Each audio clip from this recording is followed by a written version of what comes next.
I am pleased and honored to announce your speaker today. Her name is Paige Palmer. Paige majored in history and earned her degree from Regent University. Some of you might be familiar with that college because it was founded by Pat Robertson and it is located in Virginia.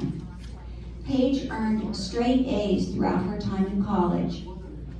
She graduated with a 4.0 GPA in her field of study.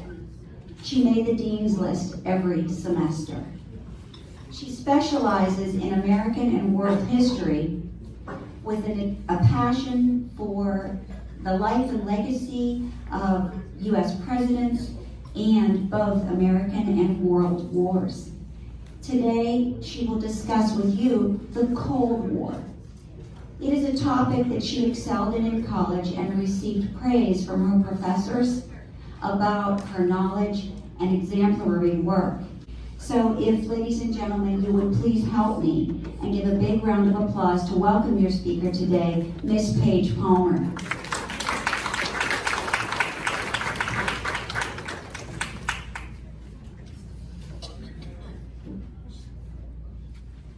Is there anyone here today who remembers living through the Cold War during the 1950s or the 1960s? Please raise your hand.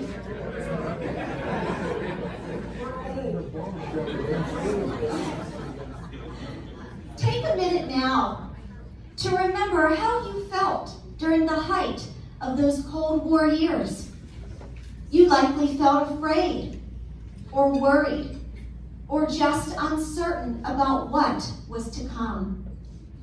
Perhaps no event in recent history so profoundly shaped the world as we know it and influenced generations of Americans like yourselves more than this cold yet nerve-wracking conflict.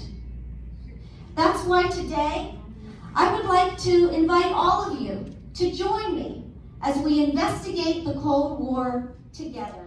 Although trying to cross the Berlin Wall was considered suicidal, as over 140 people lost their lives in attempts to cross. Still, some escape attempts succeeded.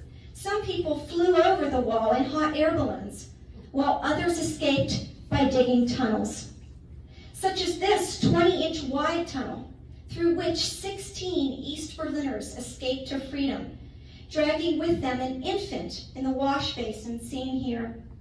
And there were even some East German soldiers who had a sudden change of heart and decided to flee to freedom, like Konrad Schumann, who was shot while leaping to the free side, but survived. Or another East German soldier who actually helped lay the brick for the wall, then stole a tank and drove it through the wall itself, escaping to the other side. Outraged by the inhumane reality of the wall, President John F. Kennedy visited Berlin in 1963, where he declared, quote, "The wall is the most obvious demonstration of the failures of the communist system for all the world to see." And in December 1991, Gorbachev resigned, and the red flag of the Soviet Union was replaced with the white, blue, and red flag of Russia, proving beyond doubt that the communist Soviet Union no longer existed and the 45-year global struggle of the Cold War was finally over. Indeed, the Cold War has taught us that when it's left to the people to decide, communism inevitably dies, proving that whenever and wherever communism is in a contest with freedom, freedom always wins. Thank you.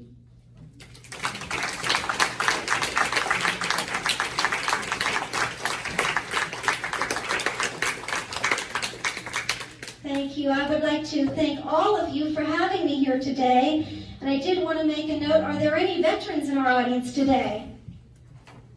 Thank you for your service.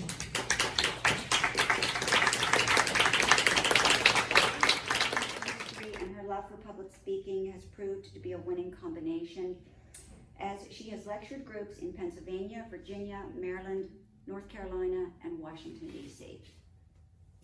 She is here today to share with you some fascinating information that she has collected. So will you please give Paige Palmer a big round of applause.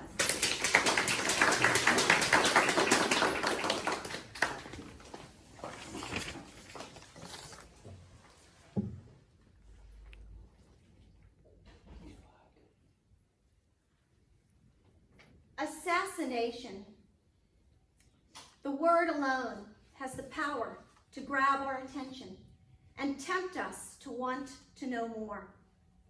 Although assassinations have occurred throughout history, perhaps none have the power to grab our attention quite like the assassination of President Abraham Lincoln. A story so tragic and so complex that it continues to captivate us over a century and a half later. But what is it about this particular assassination that keeps us so perpetually captivated? Perhaps it's for no other reason than the assassin himself, John Wilkes Booth, who managed to kill the President of the United States in a crowded theater and escape. Today, I will share with you some of the intimate details that I have examined during my decade of research into this complex assassin and extraordinary topic. I will reveal what kind of a man John Wilkes Booth was before he turned to murder, how he accomplished the assassination, and how Booth managed to avoid capture for 12 days after killing Lincoln. So if you would, please join me as we travel back to the year 1865 to learn about John Wilkes Booth, the man, the assassin, and the fugitive at large.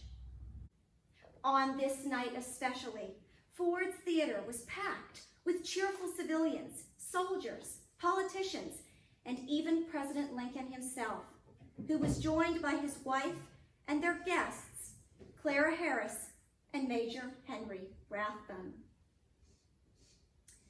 But while Lincoln was at the theater, relaxing in his seat in the presidential box, Booth was next door at the Star Saloon, sipping on whiskey and water, all while remaining highly aware of the crime he was about to commit.